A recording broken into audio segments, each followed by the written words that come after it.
Mr Speaker, devolution in Scotland, Wales and Northern Ireland is one of the proudest achievements of the last Labour government.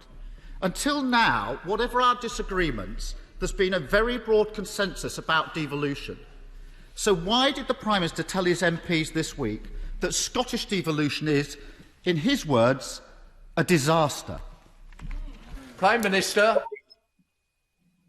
Thank you, Mr Speaker. I think what has unquestionably been a disaster is the way in which the Scottish Nationalist Party have taken and used devolution as a means not to improve the lives of their constituents, not to address their health concerns, not to improve education in Scotland, but constantly, and I know this is actually a point of view that is shared by the Right Honourable Gentleman who leads for the opposition, but constantly to campaign for the breakup of our country and to turn devolution, otherwise a sound policy from which I myself personally benefited by when I was running London, but turn devolution into a mission to break up the UK.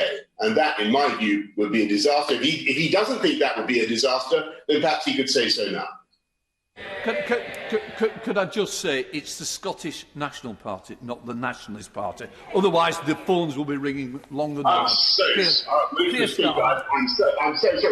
The national but not nationalists, I see. Right. We can play pedantics another time. Keir Starmer. Mr Speaker, the single biggest threat to the future of the United Kingdom is the Prime Minister every time he opens his mouth on this. When the Prime Minister said he wanted to take back control, nobody thought he meant from the Scottish people.